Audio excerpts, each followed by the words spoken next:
Değerli izləyicilər, AR24-ün efirində İşgüzar Səhərin ikinci hissəsi ilə qarşınızdayıq. Xoş gördük hər birinizi. Bu hissədə yeni informasiyalarımız var. Xəbərlərimiz də yenilənib. Öncə anonsları təqdim edək, daha sonra isə məlumatlarla davam edək. ABŞ və İran arasında sülh razılaşmasının əldə olunması təxminən 6 ay çəkə bilər. Mənbələr danışıqlarla bağlı atəşkəsin də uzadılmasının mütləq olduğunu vurğulayır. Vaşinqtonla Tehran mümkün razılığa gələ biləcək, danışacağıq. Hörmüz boğazında böhran vəziyyəti davam edir. Böyük Britaniyada məsələyə reaksiya verdi. Keir Starmerin bəyanatı dərc olundu. Hörmüz boğazı heç bir ilkin şərt olunmadan açılmalıdır deyildi. Məsələlər qlobal dünya nizamını necə dəyişəcək, müzakirə edəcəyik. ABŞ İranla müharibə başa çatmamış növbəti hədəfi üzərində planlar qurur. Artıq Kuba əməliyyatının hazır olduğu bildirilir. Karib hövzəsində Trumpın hansı maraqları var? Araşdırmışıq. Odur ki, gözünüz İşgüzar Səhərdə olsun.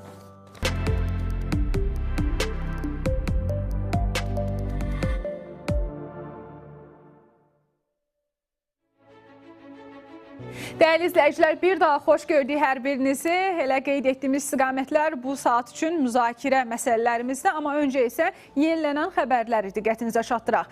Türkiyədə səfərdə olan Milli Məclisin sədri Sahibə Qafarova, Ermənistan parlamentinin sədri Alen Simanyanla görüşəcək. Görüş İstanbul şəhərində keçirilən Parlamentlər arası İttifaqın 152-ci Assambleyası çərçivəsində başlayacaq. Bundan öncə isə ayaqüstü söhbətin olduğu ilə bağlı məlumat vermişdik. Həmin o görüntünü də ekrana gətirdik.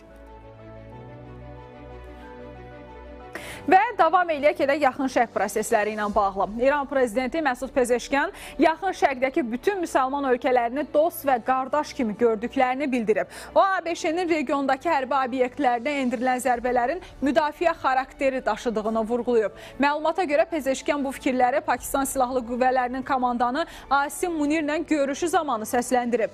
İran prezidenti əlavə edib ki, region ölkələri problemləri kollektiv şəkildə, dini və mədəni ortaq dəyərlərə əsaslanaraq həll edə bilərlər. Onun sözlərinə görə Avropada oxşar yanaşmanı NATO mexanizmi vasitəsilə tətbiq edir. Avropa ilə də dialoq olmuşdu, Makronla daha doğrusu. Burada isə Avropanın da məsələnin həllində önəmli rol oynaya biləcəyini qeyd etmişdi İran prezidenti. İndi isə Asim Munirlə görüşü əsnasında qonşu ölkələrin mənəvi və dini ortaq cəhətlərini nəzərə alaraq müsəlman ölkələrindən söhbət gedir. Bu məsələnin həllində önəmli rol oynayacaqlarını və problemləri öz aralarında həll edə biləcəklərini dedim. Yəni bir birliyə çağırışı idi həmçinin də. Və daha sonra İsrailin müdafiə qüvvələri Livandan ölkənin şimalına raket atan buraxılış qurğularına zərbələr endirib. Bu barədə müdafiə qüvvələrinin məlumatında deyilir. Ordu hazırda Hizbullah yaraqlıları tərəfindən istifadə edilən raket qurğularını hədəf alır deyə bildirilib. Qeyd eləyək ki, İsrail və Livan arasında 10 günlük atəşkəs elan edilib. Artıq bu atəşkəsin, belə deyək, pozulduğunu gördük. Amerika Birləşmiş Ştatları prezidenti Donald Trump İsrail və Livan arasında liderlər səviyyəsində birbaşa danışıqların 1 və ya 2 həftə ərzində Vaşinqtonda baş tuta biləcəyini ehtimal edib. O, bu barədə Ağ Evin qarşısında jurnalistlərə açıqlamasında deyib. Növbəti 1 və ya 2 həftə ərzində İsrailin baş naziri Benyamin Netanyahu və Livan prezidenti Joseph Aoun görüşəcəklər. Çox güman ki, 4 və ya 5 gün ərzində Ağ Evə gələcəklər. Bu, son 10 illiklər ərzində bu cür ilk təmas olacaq. Bunun Livan və İsraillə bağlı işə yarayacağına dair həqiqətən yaxşı şans var. Çox da uzaq olmayan gələcəkdə məhz burada görüşmə şansı var. Amerika Birləşmiş Ştatlarının Maliyyə naziri Scott Bessent G20 ölkələrindən olan həmkarlarına İrana qarşı sanksiya təzyiqi göstərmək üçün müraciət edib. Bu barədə Kyoto agentliyinə Yaponiyanın Maliyyə naziri Sazuki Katayama bildirib. O, Vaşinqtonda keçirilən G20 Maliyyə nazirləri və Mərkəzi Bank rəhbərlərinin görüşündə iştirak edib. Katayama dəqiqləşdirib ki, danışıq iştirakçıları yaxın şərqdəki vəziyyətin tezliklə sabitləşmə tələb etdiyi məsələsində də yekdil olduqlarını bildiriblər. Bəli, görünür ki, Amerika Birləşmiş Ştatları İrana qarşı sanksiya məsələsində qəti qərardadılar. Bundan öncə isə ümumiyyətlə hərbi dəstəyin verilməsi ilə bağlı da Amerika Birləşmiş Ştatlarından xəbərdarlıq var idi. Rusiya və Çinə sərt mesajlar göndərildi və Trump qeyd elədi ki, eyni zamanda Vensin də dünən axşam brifinqdə çıxış zamanı bildirdiyi fikir var idi ki, Çin onlara artıq söz verib ki, İrana hərbi dəstək verməyəcək, silah satmayacaq. Çin isə ümumiyyətlə hərbi dəstəklə bağlı xəbərləri təkzib etdi. Davam edək. Böyük Britaniya Hörmüz boğazının heç bir ilkin şərt olmadan açılmasının tərəfdarıdır. Bu barədə ölkənin baş naziri Keir Starmerin bəyanatında bildirilir. Boğazın şərtsiz və dərhal açılması qlobal məsuliyyətdir və biz dünya üzrə enerji və ticarət axınlarının bərpası üçün hərəkətə keçməliyik deyə bəyanatda qeyd olunur. Starmer vurulur ki, o və Fransa prezidenti Emmanuel Macron gəmiçilik azadlığının qorunması üçün çoxtərəfli təşəbbüsün yaradılmasına sadiqdirlər. Biz kommersiya gəmiçiliyini təmin etməli və qlobal sabitlik və təhlükəsizliyə qayıdış üçün minalardan təmizləmə əməliyyatlarını dəstəkləməliyik deyə o əlavə edib. Avropa Hörmüzlə bağlı addımlar atır. Ələxüsus ki, bir koalisiyanın yaradılması ilə bağlı danışıqlar getdi. 30-40 ölkə arasında bu istiqamətdə müzakirələr oldu. Əlbəttə ki, onlayn görüşlər nəticəsində bu təhlillər aparılırdı. Lakin Amerika Birləşmiş Ştatları hərbi dəstək, hərbi müdaxiləni istəyirdi, tələb edirdi onlardan. Avropalılar isə arda-arda qoşun göndərməyəcəklərini bildirdilər. Bütün bu Amerikanın təhdidlərinə baxmayaraq onlar bu müharibədə iştirak etməyin tərəfində deyirlər. Hörmüzlə bağlı məsələ isə diplomatik həllə üstünlük verirlər və artıq münaqişə əməliyyatlar başa çatdıqdan sonra burada sülh məramlı missiyanın yerləşdirilməsinin iştirak edə biləcəklərini dilə gətirirlər. Davam edək, çünki bu baş verən proseslər blokada, eyni zamanda da neft qiymətlərinə təsir göstərir ki, qlobal enerji bazarlarında neft ucuzlaşıb. New York əmtə birjasında neftin may füturesləri 1,33% azalaraq $93,43 barel təşkil edir. Londonun ICE birjasında isə Brent markalı neftin iyun fütureslərinin qiyməti isə 1,22% azalaraq $98,18 olub. Analitiklərin fikrincə qiymətlərin azalmasına əsasən geosiyasi risklərin nisbətən zəifləməsi və bazarda tələb gözləntilərinin aşağı düşməsi təsir göstərib. Yəni, baş verən proseslər, ələxüsusa ki, danışıqlarla bağlı mesajlar hazırda hər iki tərəfdə həm Amerika Birləşmiş Ştatları arasında, digər tərəfdə isə İsrail və Livan arasında atəşkəsin baş verməsi və atəşkəsin elan edilməsi neft qiymətlərinin də ucuzlaşmasına gətirib çıxardıb. Amma buna baxmayaraq Azərbaycan nefti ilə bağlı tendensiya bir qədər fərqlidir ki, dünya bazarlarında Azerlight markalı Azərbaycan nefti yenidən bahalaşıb. Azərbaycan neftinin bir barel olan qiyməti 2,25% artaraq 115,55 dollar olub. Qeyd eləyək ki, Azərbaycan neftinin əvvəlki qiyməti $113,1 təşkil edib. Xatırladaq ki, Azərbaycanın bu ilki dövlət büdcəsində Azerlight markalı Azərbaycan neftinin bir barelinin orta qiyməti $65 hesablanıb. Dəyərli izləyicilər, davam edək. İndi isə bir qədər ölkə daxili proseslərlə bağlı xəbərləri nəzərinizə çatdıracağıq. Belə ki, ailə başçısını itirməyə görə aylıq pensiya və ya müavinət alan ailələr üçün sosial ödəniş prosedurunda dəyişiklik olub. Bu barədə Əmək və Əhalinin Sosial Müdafiəsi Nazirliyindən məlumat verilib. Bu dəyişiklik nədən ibarətdir? Həmkarım Zeynəb Nadirova qurum rəsmisi ilə birgə məlumatları təqdim edəcək. Zeynəb, bir daha xoş gördüysəniz, sabahın xeyir olsun. Bu proseslə bağlı ətraflı şəkildə məlumatları səndən eşitmək istəyirik. Hər vaxtın xeyir olsun Nuranə. Bəli, artıq ailə başçısını itirməyə görə təhsil alan gənclərə ödənişin davam etdirilməsi üçün hər il arayışın təqdim olunması ləğv olunur. Bundan sonra artıq arayış təqdim etməyəcəklər təhsil müəssisəsindən. Bəs proses ümumiyyətlə necə olacaq bundan sonraki mərhələdə? Eyni zamanda neçə yaşa kimi tələbələrə verilir bu sosial müavinət, məbləği nə qədərdir, bu zamana kimi nə qədər şəxsə verilib? Bu istiqamətdə məlumatları elə Dövlət Sosial Müdafiə Fondunun İctimaiyyətlə Əlaqələr Departamentinin müdürü Rəşad Mehdilidən alacağıq. Rəşad bəy, xoş gördük sizi. Elə bu istiqamətdə məlumatları izləyicilərə ötürək artıq bir yenilikdir. Təbii ki, bundan yararlanan da az deyil tələbələr sırasında. Buyurun, sizdən elə məlumatlar alaq.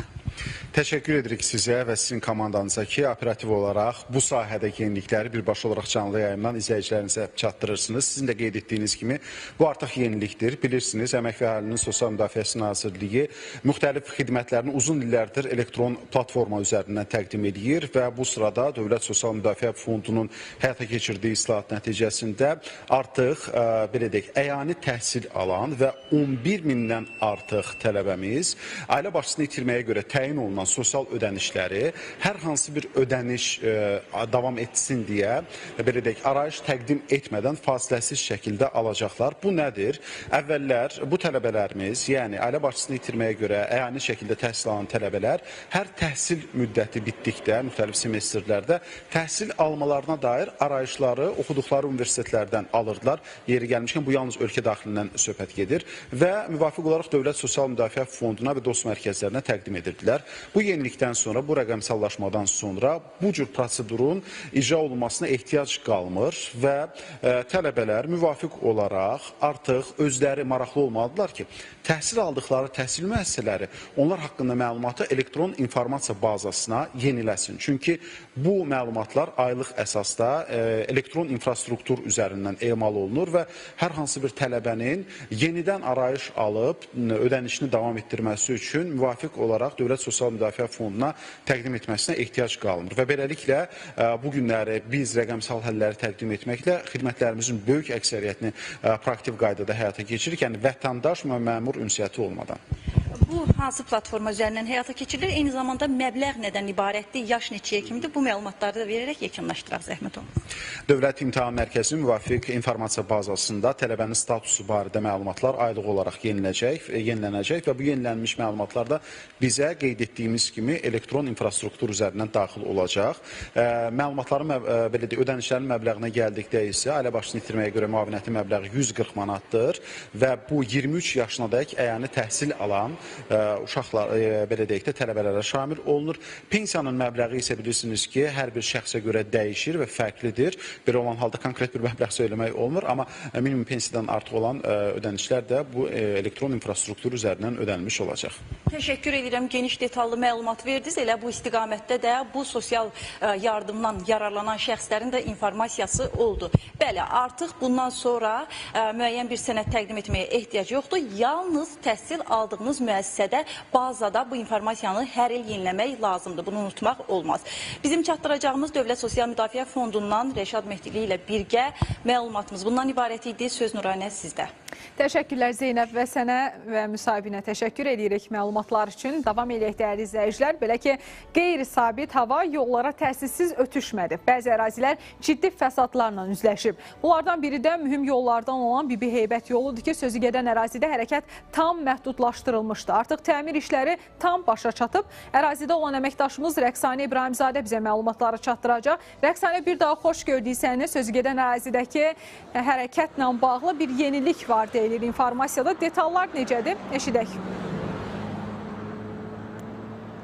Hər vaxtınız xeyir olsun Nuranə. Bəli, ölkə ərazisində intensiv yağan yağışlar nəticəsində bir sıra yollarda biz çökmə, sürüşmə hadisələrinin olduğu ilə bağlı mütəmadi informasiyalar təqdim etdik. Elə həmin yollardan biri də Bibi Heybət yolu idi ki, məsələn bu ərazidə sürüşmə kütləsinin aşağı endiyini biz müşahidə etmişdik və bir müddət əvvəl biz burada informasiya təqdim edəndə məsələ yolda çökəkliklərin yarandığını müşahidə etmişdik. Bir sıra istiqamətlərdə səki ilə divar arasındakı sədd yoxa çıxmışdı və indiki məqamda elə yolda olan fonundan da yəni aydındır ki, biz müşahidə edirik buradan ki, ərazidə artıq təmir işləri aparılıb. Azərbaycan Avtomobil Yolları Dövlət Agentliyi bununla bağlı məlumat təqdim olunub və qeyd olunur ki, sürətli şəkildə elə ayın 13-də burada təmir işlərinə başlanıldı. Biz elə xatırlayırıq və həmin vaxt burada yəni təmir işlərinə start verildi və yolda avtonəqliyyat vasitələrinin hərəkəti tam şəkildə məhdudlaşdırıldı və indiki məqamda yolun dayanıqlığının bərpası və hərəkətin təhlükəsizliyinin təmin olunması üçün geniş miqyaslı bərpa işlərinin aparılıb və artıq yekunlaşdığı bildirilir. Elə yəni biz müşahidə edirik ki, nəqliyyat vasitələrinin hərəkəti hazırda bərpa olunub. İnşaat və norma qaydalarına uyğun olaraq yeni torpaq yatağı və yol əsası inşa edilib. Daha sonra da həmin hissəyə tələb olunan qalınlıqda elə biz müşahidə edirik ki, yeni asfalt örtüyü də artıq döşənib və bununla yanaşı ərazisi boyunca sədd sularının effektiv şəkildə kənarlaşdırılması üçün xüsusi drenaj tədbirləri də görülüb və əraziyə cəlb olunan işçi qüvvəsi və xüsusi texnikaların fasiləsiz işlədiyini müşahidə edirdik. Ayın 13-dən etibarən dediyimiz kimi təmir bərpa işlərinə start verildi, hərəkət tam məhdudlaşdırıldı və artıq elə müşahidə edə bilirik ki, ərazidəki bərpa işləri başa çatıb, yeni asfalt örtüyü döşənib, eyni zamanda drenaj tədbirləri də görülüb və dediyimiz kimi nəqliyyat infrastrukturunun dayanıqlığı bərpa edilir. Əhali gündəlik gediş-gəlişi üçün indiki məqamda əlverişli şərait yaradılıb və yoldakı bərpa işləri artıq başa çatandan sonra məhz elə burada dediyimiz kimi səhər saatlarından etibarən artıq hərəkət tam şəkildə bərpa olunub. Səhər saat 7-8 arası belə olardı ki, ərazidə hərəkətin bərpasına start verildi və avtonəqliyyat vasitələri artıq bu yoldan istifadə edə bilərdir. Daha daha əvvəlsə təmir işlərinin aparılması səbəbilə 20-ci sahə Səbail, yəni bu istiqamətdə hərəkət təmin olunurdu. Alternativ olaraq digər istiqamətə yönəlirdi və yağışın intensiv şəkildə yağması nəticəsində dediyimiz kimi məhz elə bu istiqamətdə də çökəkliklər yaranmışdı və divarla, yəni asfalt örtüyü arasında boşluq yaranmışdı ki, bu da təbii ki, təhlükəli bir hal yaradır və indi biz bundan sonra müşahidə edəcəyik hansı şəkildə bərpa olunub, yəni hansı şəkildə biz yəni effektiv olduğunu həmin vaxt görə biləcəyik, intensiv şəkildə yağışların yağdığı vaxtda, amma indiki məqamda təmir işləri artıq yekunlaşıb və sürücülər də diqqətli olub, məhz bu yoldan hərəkətlərini təmin edə biləklər. Çatdıra biləcəyimiz informasiyalarsa bu qədərdir. Sözü yenidən sizə ötürürəm.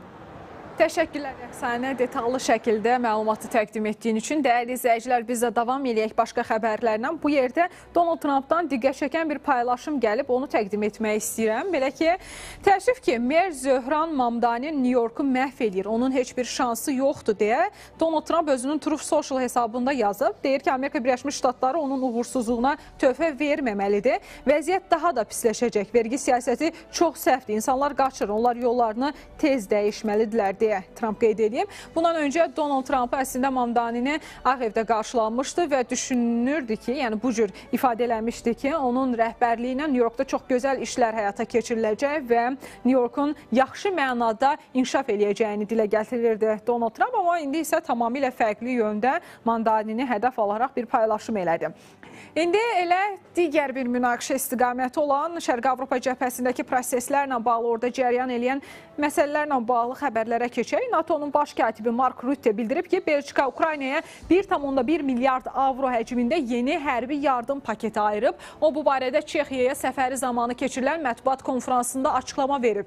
Rutte qeyd edib ki, bu qərar Berlində keçirilən iclas çərçivəsində elan olunub. Yardımın nə vaxt çatdırılacağı isə hələ ki dəqiqləşdirilməyib.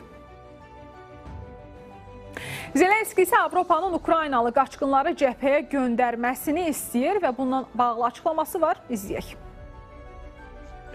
Silahlı qüvvələr onların qeyd-şərtsiz geri qayıtmasını istəyərdi. Çünki bu ədalət məsələsidir. Bir çox gənc dövlət qanunvericiliyini pozaraq ölkəni tərk edib və Avropa İttifaqı ölkələrinin xidmətləri bu problemləri həll etməlidir. Ukrayna vətəndaşı olan və bunun üçün gücü çatan hər bir şəxs konstitusiya vəzifəsi və səfərbərlik yaşındadırsa məsuliyyət daşımalıdır.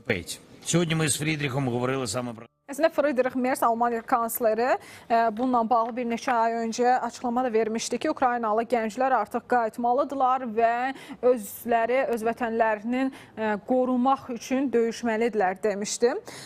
Və Zelenskinin də bənzər bir açıqlaması olub, amma o Avropa ölkələrinə çağırış edib. Macarıstandan da xəbərimiz var. Macarıstanın gələcək baş naziri Peter Magyar sələfi Viktor Orbanın müəyyən etdiyi sərt miqrasiya siyasətini davam etdirmək niyyətində olduğunu açıqlayıb. Bu barədə o jurnalistlərə açıqlamasında deyib. Magyar bildirib ki, bu siyasətin məqsədi ölkəyə qanunsuz miqrasiya axınının qarşısını almaqdır. Siyasətçi Macarıstan sərhədlərinin təhlükəsizliyinin gücləndirilməsinin vacibliyini vurğulayıb. Magyar qeyd edib ki, ölkənin qanunsuz miqrasiya ilə bağlı dəyişməz mövqeyini Avropa Komissiyasının sədrinə və digər Avropa liderlərinə açıq şəkildə çatdırıb. Biz nə müqavilələri, nə də yenidən bölüşdürmə mexanizmlərini qəbul edirik. Cənubdakı sərhəd çəpərimizi qoruyub saxlayacağıq və onu təmir edəcəyik deyə bildirib, çünki orada dəliklər var. Bəli, bunları təmir etmək istəyir.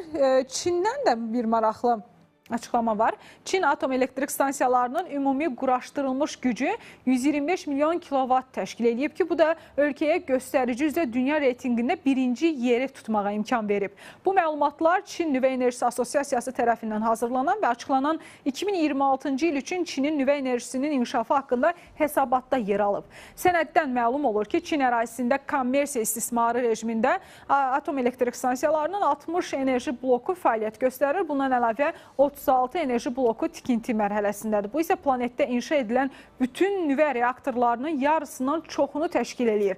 Daha 16 enerji bloku artıq dövlət tərəfindən təsdiqləmə prosedurundan keçib və tikinti işlərinin başlanmasını gözləyir. Bəli. Çin bu istiqamətdə çox önəmli addımlar atır. Hətta bir daha qeyd etmək yerinə düşər, diqqətimi çəkən məqam da oldu ki, ümumilikdə bu tikintilər dünya üzrə olan reaktorların yarısından çoxunu təşkil edir. Bu isə önəmli bir detal idi. Dəyərli izləyicilər, indi bütün bu siyasi gündəmlə bağlı eyni zamanda iqtisadi və yaxud da ki, digər istiqamətdəki informasiyalarımızı burada yekunlaşdırırıq. Çünki təhlillərin və araşdırmaların zamanıdır. Bir də bu məsələləri geniş şəkildə müzakirə etmək istəyirik. Nələrdən danışacağıq? Anonslara baxaq. Sülh masası yenidən qurulur, tərəflər görüşə hazırlaşır. Donald Trump Birləşmiş Ştatlar blokadasının İranın imkanlarını məhdudlaşdırdığını iddia eləyir. Bəs Ağ Ev rəhbərinin açıqlamaları nə dərəcədə realdır? Ekspertlərlə aydınlıq gətirəcəyik.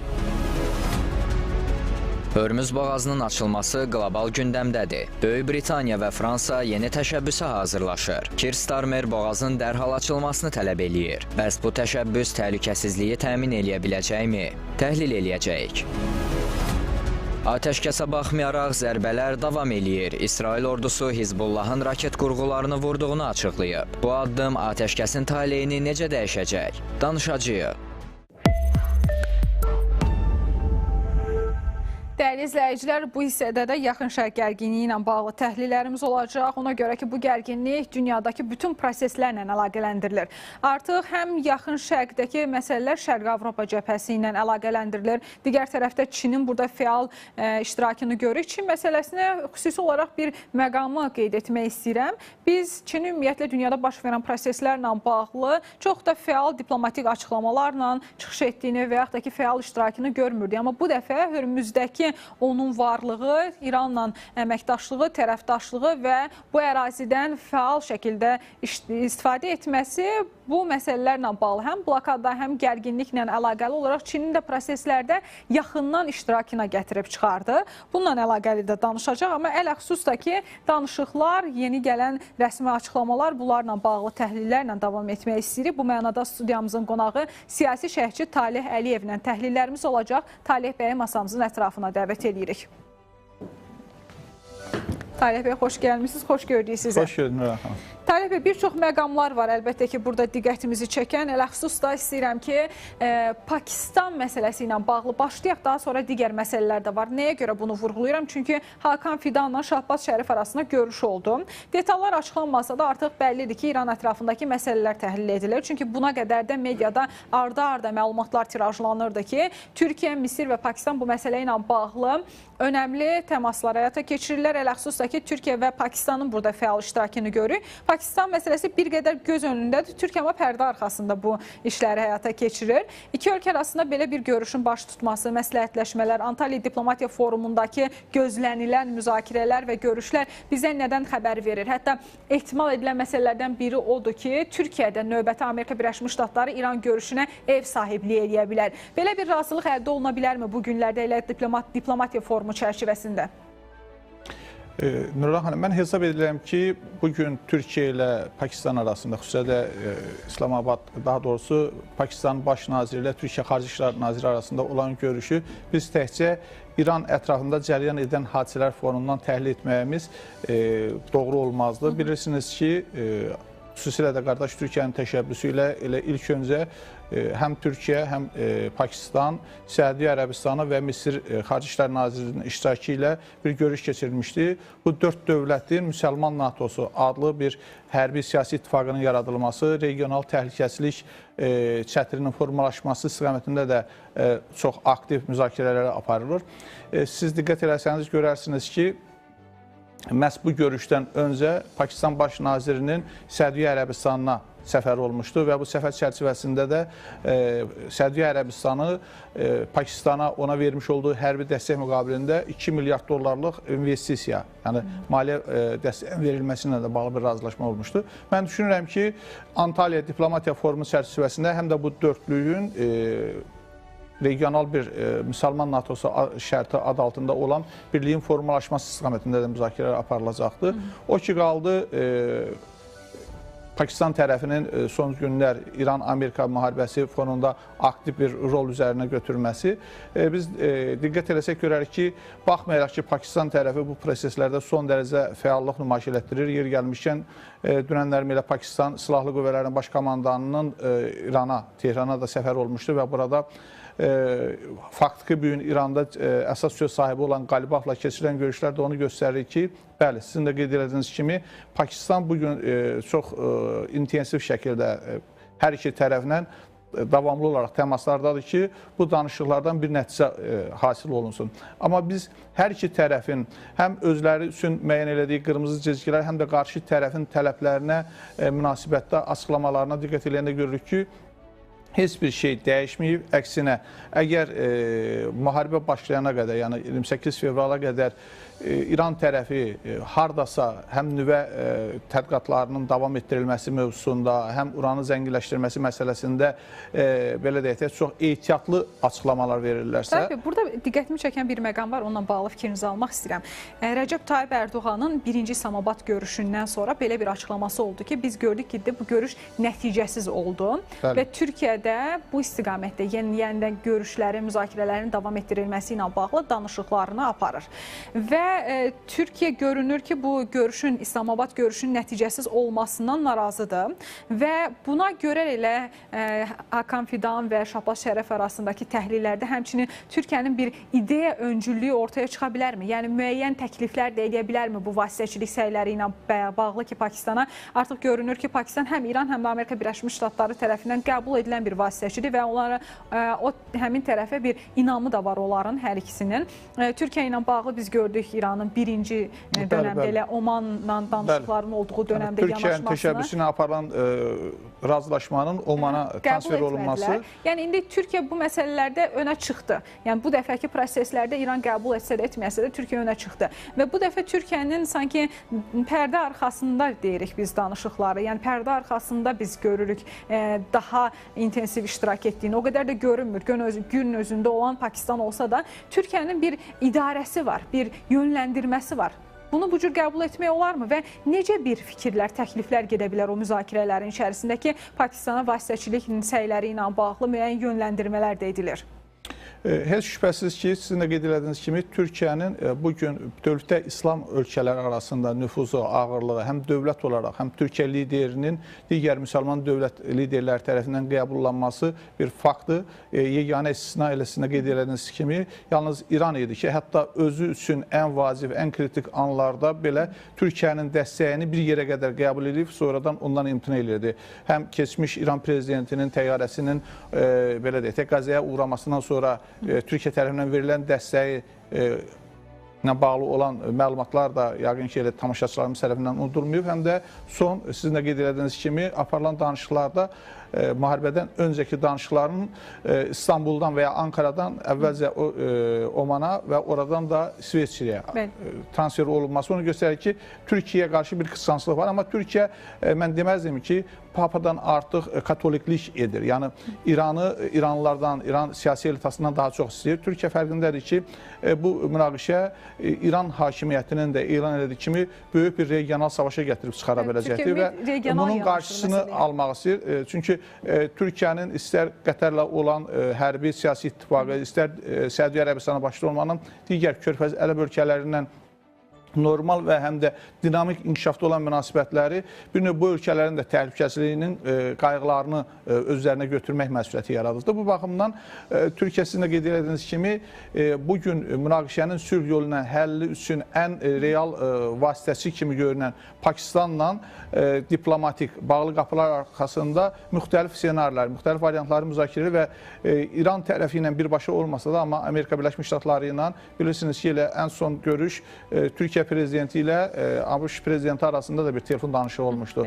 Bu danışıqlar intensiv formada davam edir və heç şübhəsiz ki, Türkiyə burada yeni imkanlarla yanaşı, həm də bu münaqişənin böyüyəcəyi təqdirdə yaradacağı riskləri də elə Amerika Birləşmiş Ştatları nəzərdən satılır. Nəzərə alsaq ki, Amerika Birləşmiş Ştatları ilə Türkiyənin həm iki tərəfli, həm də NATO çərçivəsindəki müttəfiqlik münasibətləri və o cümlədən elə Trumpın da Ərdoğan şəxsiyyətinə simpatik yanaşması Türkiyənin bu imkanlardan, bu fürsətlərdən doğru düzgün yararlanmasına, faydalanmasına zəmin yaradır. Amma bununla belə, yenə deyirəm, tərəflər arasındakı tamamilə belə deyək də bir-birinə zidd olan mövqeyin olması istər-istəməz bu danışıqların real nəticələrə gətirib çıxaracağı ehtimalını azaldır və yenə mümkün qədər vaxt qazanmaq məqsədi ilə Türkiyə Pakistanın bu vasitəçiliyini hər tərəfli dəstəkləyir. İndi diplomatiya, söhbət Antalya Diplomatiya Forumundan gedir.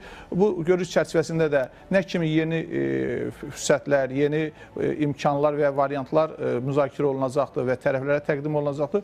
Onu da qarşıdakı günlərdə biz şahid Aydındır. olacağıq. Trampın elə danışıqlarla bağlı bir açıqlaması var. Onu izləyək istəyirəm. Dəyərli izləyicilər, ABŞ prezidenti Donald Trump İranla növbəti ikili sülh danışıqlarının bu həftə sonu baş tuta biləcəyini açıqlayıb. Sky News-un məlumatına görə Ağ Ev rəhbəri bunu jurnalistlərlə söhbəti zamanı bildirib. İzləyək. İranla növbəti ikili sülh danışıqları bu həftə sonu baş tuta bilər. İran ABŞ blokadası səbəbindən heç bir iş görə bilmir. Onların hərbi dəniz qüvvələri, hərbi hava qüvvələri, hava hücumundan müdafiə avadanlıqları heç nəyi yoxdur. Liderləri də daxil olmaqla hər şey yoxa çıxıb.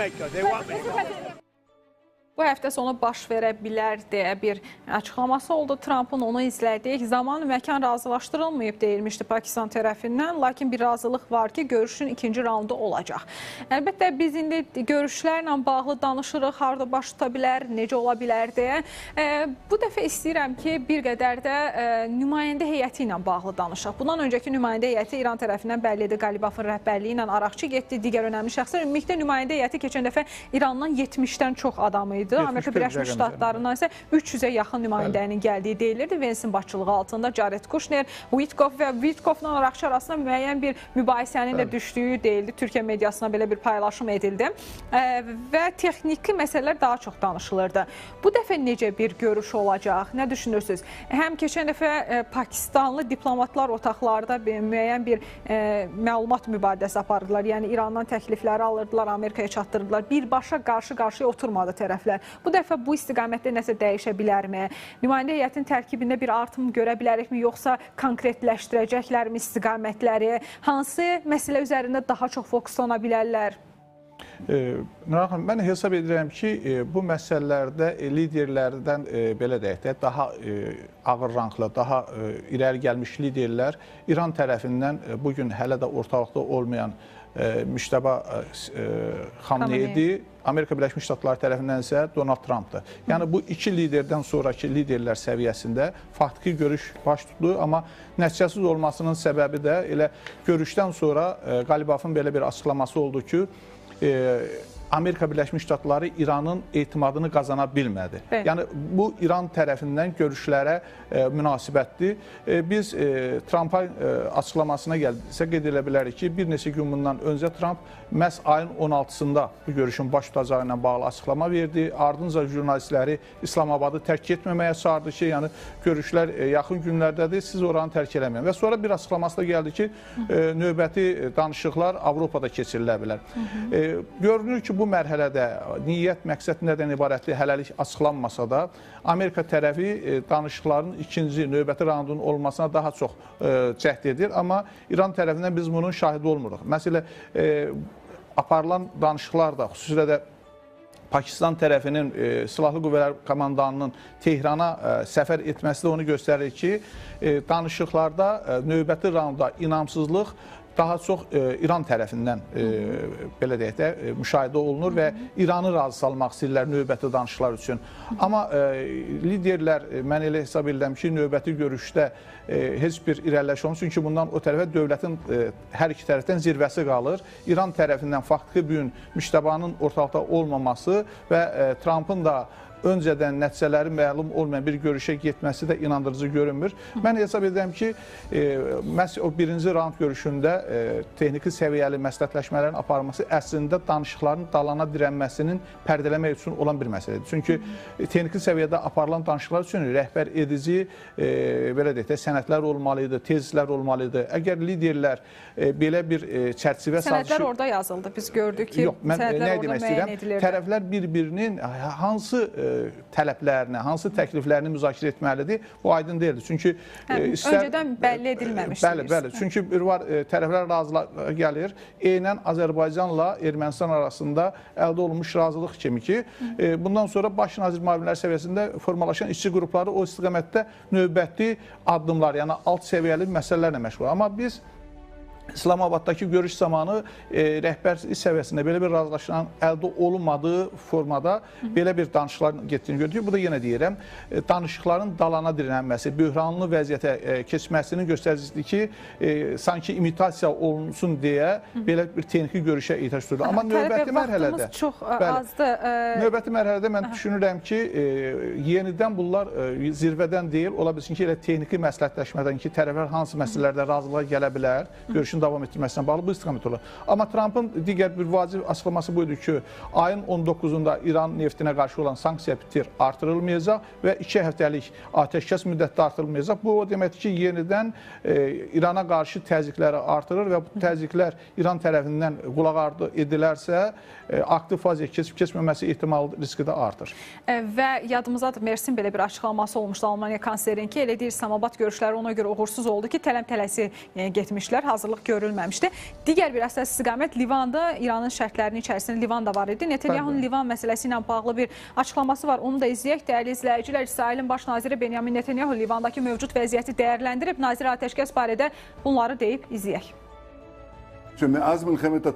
Bizim 2 əsas tələbimiz var. Birincisi, Hizbullahın tərk silah edilməsi, ikincisi, davamlı sülh sazişi. Livanda gücləndirilmiş təhlükəsizlik zonasında qalırıq. Oradan getməyəcəyik. Bu, Suriya sərhədinə qədər uzanan təhlükəsizlik qurşağıdır. Əvvəlkindən daha güclü, daha davamlı və daha möhkəm olan 10 kilometrlik bir zonadır. Mən Birləşmiş Ştatlar prezidenti Donald Trump ilə danışdım. O, dəniz blokadasını davam etdirməkdə və İranın qalan nüvə imkanlarını məhv etməkdə qərarlıdır. Trump inanır ki, bu təhlükəni bir dəfəlik aradan qaldıra bilər.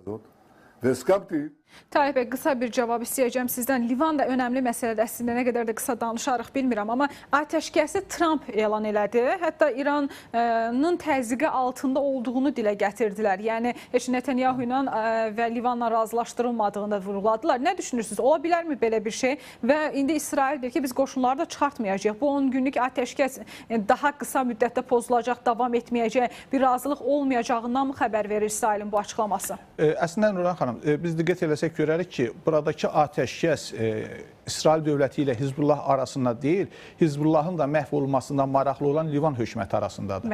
Yəni bu baxımdan bu atəşkəs davamlı ola da bilər, vaxtından əvvəl dayana da bilər. Yeri gəlmişkən elə bayaq bir süjetdə nümayiş etdirdiniz ki, atəşkəsdən sonra belə yenə İsrail tərəfi Hizbullah hədəflərinə zərbələr endirir. Yəni bu baxımdan əslində İranın Livanla bağlı istədiyinin biz bu gün reallıqda baş verdiyini görmürük. Əksinə, İranın tələblərinin ağırlaşmış formada İsrail tərəfindən verilmiş ustacasına cavabdır ki, o faktiki, legitim Livan hakimiyyətindən bir araya gələrək orada Hizbullahı daha çıxılmaz vəziyyətə salmağa. Hətta biz indi izlədiyimiz Netanyahu'nun açıqlamasında da görürük ki, o Hizbullahın tamamilə tərk silah olunmasını və davamlı sülh istəyir. İran isə bunu istəmir. İran Hizbullahın ayaqda qalmasını istəyir və Hizbullah vasitəsilə İsrailə özünün təzyiq və təhdid irsaqlarını qoyub saxlamaq istəyir. Aydındır. Çox sağ olun. Təşəkkür edirəm Talib bəy. Dəvətimizi qəbul edib gəldiyiniz üçün önəmli təhlillərinizə görə.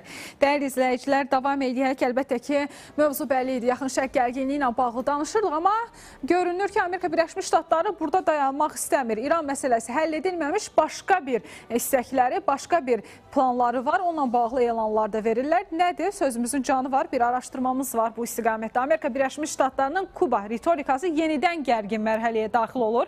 Prezident Donald Trump'ın yanaşması Vaşinqtonun Karib hövzəsində daha sərt addımlar ehtimalını gündəmə gətirir. Pentagonun ada ölkəsi ilə bağlı fövqəladə əməliyyat planlarının yeniləməsi və müxtəlif senariləri nəzərdən keçirməsi ilə bağlı iddialar da var. ABŞ Kubanı Rusiyaya dəstəkdə ittiham edir. Moskva və onun müttəfiqi Pekin isə Havana hökumətinin yanında olduqlarını göstərməyə çalışırlar. Enerji böhranı ilə mübarizə aparan ölkə hazırda qlobal güclərin rəqabət meydanına çevrilib. Görəsən, Venezuelanı qoruya bilməyən Kreml Kubanın yanında ola biləcəkmi? İzləyək. Birləşmiş Ştatlarla Kuba arasında gərginlik son günlərdə yenidən kəskin mərhələyə daxil olur. Prezident Donald Trump'ın ritorikası Vaşinqtonun ada ölkəsinə qarşı mümkün hərbi və siyasi təzyiq variantlarını yenidən gündəmə gətirib. USA Today və digər mənbələrin məlumatlarına görə Pentagon Kuba ilə bağlı fövqəladə əməliyyat planlarını aktiv şəkildə yeniləyir. Ordu Ağ Evdən mümkün əmrin verilməsini gözləyir.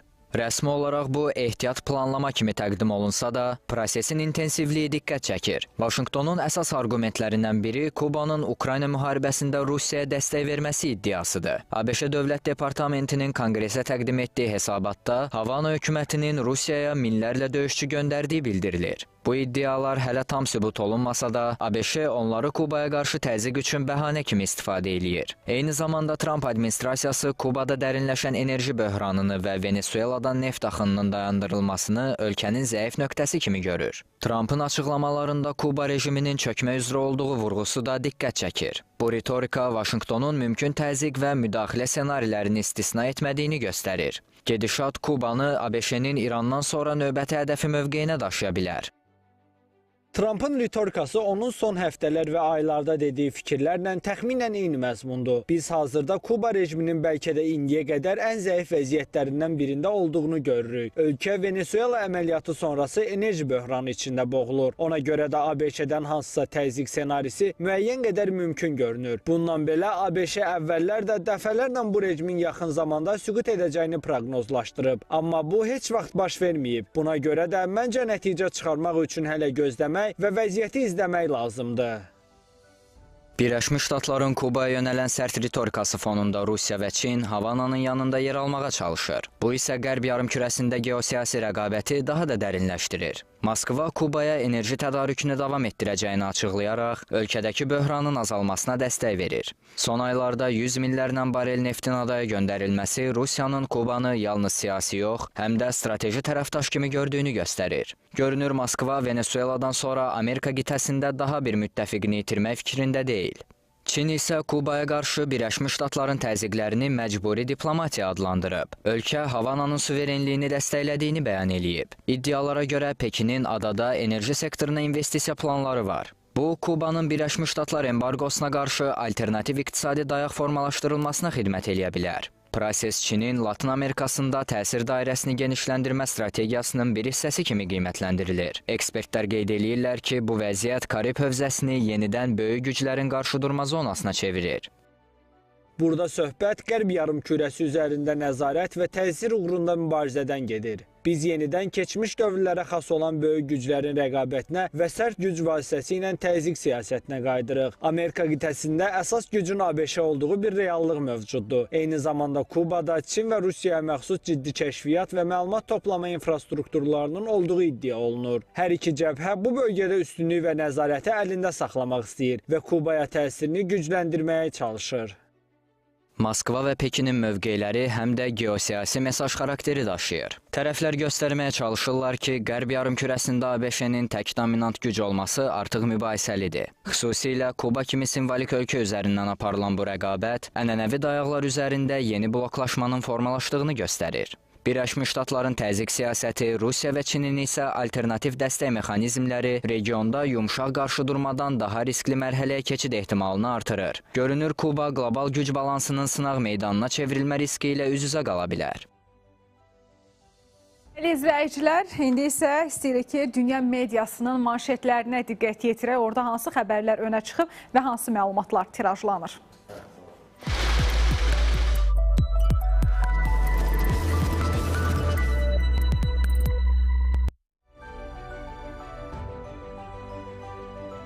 Dəyərli izləyicilər, ilk manşeti ekrana gətirdik və manşetimiz El Mundo'ya aiddir. ABŞ prezidenti Donald Trump diplomatik ritorika sərgiləyir. İspaniyanın El Mundo nəşri yazır ki, Ağ Ev rəhbəri İranla müharibəni uzatmaq fikrində deyil. Onun sözlərinə görə İran münaqişəsi demək olar ki, başa çatıb və tərəflər arasında danışıqların növbəti mərhələsi bu həftə sonu baş tuta bilər. Trump hətta razılıq əldə olunarsa, bunun üçün Pakistana səfər ehtimalını da istisna etməyib, açıqlamasını da verdik. Digər manşetlə davam edək. Bu manşet isə Kyodo News-a aiddir. İsrail və Livan 10 günlük atəşkəs barədə razılığa gəliblər. Yaponiyanın Kyodo News agentliyi bu haqda yazır. Razılaşma Donald Trump'ın həm İsrail, həm də Livan liderləri ilə danışıqlarından sonra əldə olunub. Bu, Vaşinqtonun İranla sülh prosesini irəlilətmək cəhdlərinin tərkib hissəsi kimi qiymətləndirilir. İsrailin baş naziri Benyamin Netanyahu isə atəşkəsi təsdiqləsə də qoşunların Livanın cənubundan geri çəkilməyəcəyini açıqlayıb. Hizbullah da razılaşmaya tam əməl edib etməyəcəyi ilə bağlı hələlik aydın mövqe ortaya qoymayıb. Gözlənilən də elə Hizbullahın açıqlamasıdır ki, onlar necə münasibət göstərəcəklər bu atəşkəsə. Digər bir manşet Der Spiegel'ə aiddir. Livanın paytaxtı Beyrutda atəşkəsin qüvvəyə minməsi sevinclə qarşılanıb. Lakin Livan ordusu İsraili razılaşmanı pozmaqda itham edir. Almaniyanın Der Spiegel jurnalı mövzuya toxunur. 10 günlük atəşkəs gecə yarısının qüvvəyə minib və həftələrlə davam edən İsrail-Hizbullah qarşıdurmasına müvəqqəti fasilə verib. Paytaxtda insanlar küçələrə çıxaraq bunu qeyd edib, amma Livan ordusu cənub bölgələrinin atəşə tutulduğunu açıqlayıb. İddialara görə artilleriya zərbələri və pilotsuz aparat hücumu qeydə alınıb. İsrail isə hələlik bu məlumatlara rəsmi reaksiya verməyib. Bundan əvvəl isə Hizbullah atəşkəsdən dərhal öncə İsrailin şimalına raketlər atmışdı. Və bir qədər də Rusiya-Ukrayna gərginliyi ilə bağlı danışaq. The Wall Street Journal-ın manşetini ekrana gətirir. Rusiya bu il Ukrayna ərazisinə ən ölümcül hava hücumlarından birini həyata keçirib. The Wall Street Journal bu haqda yazır. Rəsmi məlumatlara görə zərbələr nəticəsində azı 18 nəfər həlak olub, 100-dən çox insan isə yaralanıb. Hücumlar ölkə üzrə müxtəlif hədəfləri, o cümlədən kritik infrastrukturu vurub və geniş dağıntılara səbəb olub. Bu Pasxa atəşkəsi fonunda yaranan qısa fasilədən sonra döyüşlərin yenidən kəskinləşdiyini göstərir. ABŞ-nin diqqətinin yaxın şərqdəki İran böhranına yönəlməsi Ukrayna müharibəsi üzrə diplomatik prosesləri zəiflədib. Bu isə cəbhədə eskalasiyanın artması və sülh perspektivlərinin daha da uzanmasına gətirib çıxarır deyə məhz Wall Street Journal-ın yazısında qeyd olunur. Son manşetimiz isə La Vanguardia aiddir. Avropa liderləri Hörmüz böhranına hərbi eskalasiyadan kənar alternativ 3-cü yol təklif edirlər. İtaliyanın La Vanguardia qəzeti bu barədə xəbər verir. Plan beynəlxalq hüquq və naviqasiya azadlığı əsasında boğazın yenidən açılmasını hədəfləyir. Bugün Fransa prezidenti Emmanuel Macron və Böyük Britaniyanın baş naziri Keir Starmerin təşəbbüsü ilə konferansın keçiriləcəyi də gözlənilir. Almaniya kansleri Friedrich Merz və İtaliyanın baş naziri Giorgia Meloni'nin də müzakirələrdə iştiraki ehtimal edilir. Plan mina təmizləyən gəmilərin, müşahidə vasitələrinin və dronlara qarşı sistemlərin yerləşdirilməsini nəzərdə tutur. Təşəbbüs həm də Donald Trump'ın bir tərəfli addımlarına cavab kimi qiymətləndirilir.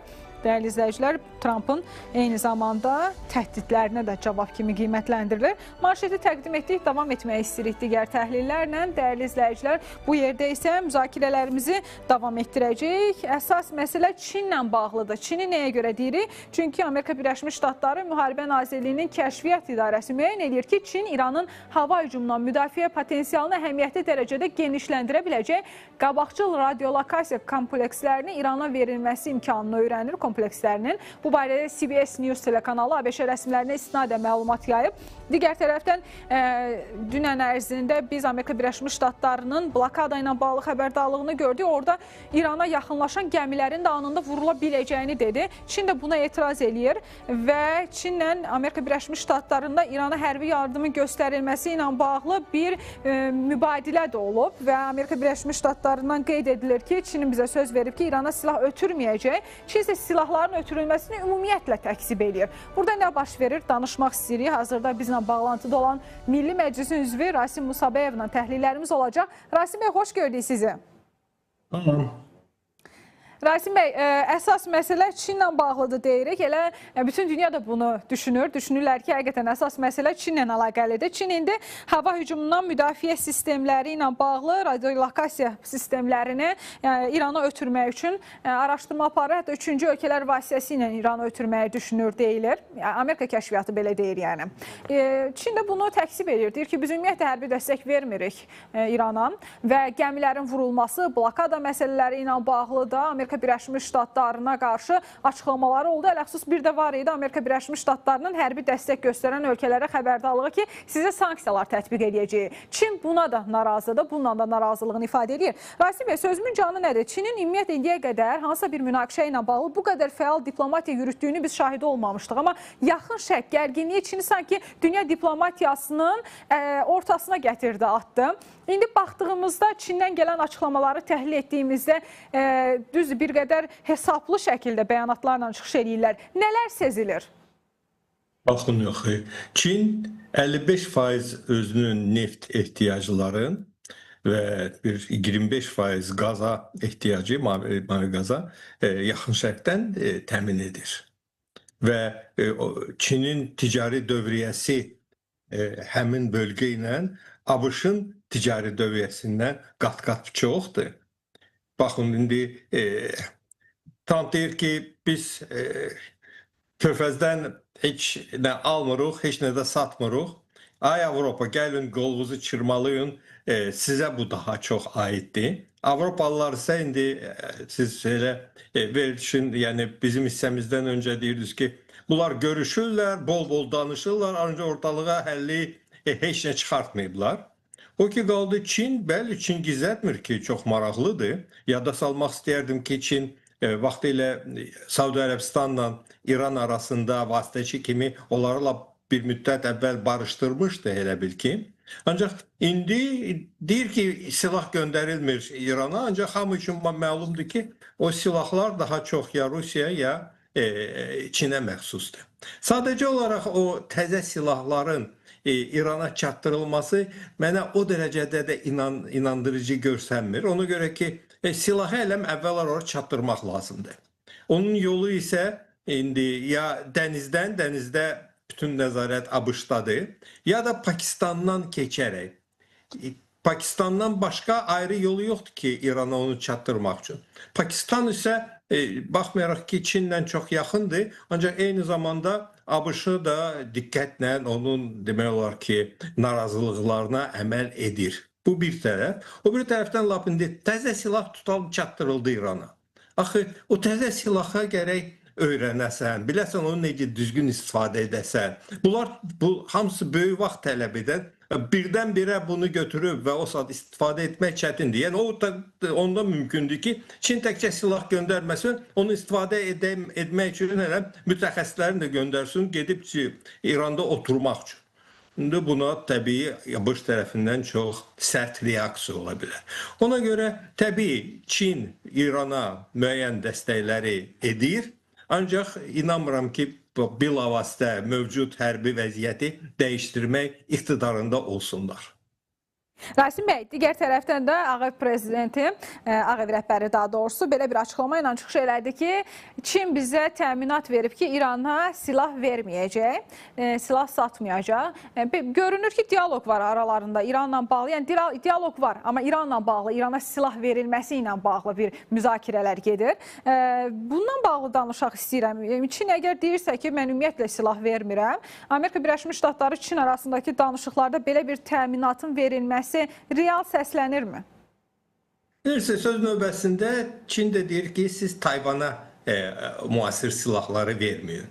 Yəni bunlar hamısı qarşılıqlıdır, bir tərəfli ola bilməz.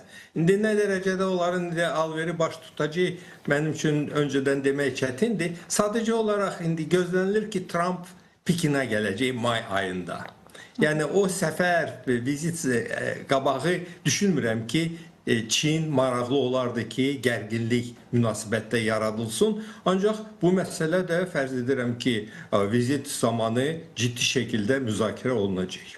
Rasim bəy, Tayvan da məhdudlaşsın, İran da məhdudlaşsın yeni silahlarla. Aydındır, elə onu demək istəyirəm. Bu görüşə hazırlıq da gedir. Dünən Çin Xarici İşlər Nazirliyinə açıqlama verildi ki, Trumpın səfərinə hazırlaşırıq deyə. Trump isə bu səfəri İran məsələsini həll etdikdən sonra getmək istəyir. Yəni bu məsələni həll etməmiş səfər etmək istəmir. Çünki Tayvan məsələsini indi qeyd etdiniz, bir bazarlıq gedəcək Tayvan üzərində orada. Nə düşünürsünüz? Maya qədər İran ətrafında proseslər həll ediləcəkmi? Trumpla Çin arasındakı bu bazarlıqda konkret olaraq hansı məsələlərin üzərində dayanacaqlar? Düşünmürəm. Tayvan məsələsi də elə uzun müddət gündəlikdə qalacaq. İran məsələsi də yəni yaxın zamanda həlli qeyri-mümkündür. Sadəcə olaraq müharibə müstəvisindən İran problemi çıxsın və Tayvan müharibə müstəviyyəsinə keçməsin. Bax, bu mümkündür. Ancaq məsələlərin həll olunması və gündəlikdən çıxması qeyri-mümkündür. Aydındır. Çox sağ olun Rasim bəy. Təşəkkür edirik önəmli təhlilləriniz üçün, minnətdarıq. Dəyərli izləyicilər, Çin məsələsi ilə bağlı danışırdıq. Çinin Amerika Birləşmiş Ştatlarına münasibətləri, məhz yaxın şərq gərginliyindəki Çinin aktiv diplomatiyası və üzə çıxan kəşfiyyat məlumatları ilə bağlı gələn açıqlamalar, bütün bunları təhlil etdik. Əlbəttə ki, İşgüzar Səhərinin ikinci hissəsini burada yekunlaşdırmaq istəyirik. Qısa bir fasiləmiz olacaq. Bu fasilədən sonra isə xəbərlər və xəbərlərdən sonra yenidən İşgüzar Səhərin üçüncü hissəsi ilə qarşınızda olacaq dəyərli izləyicilər.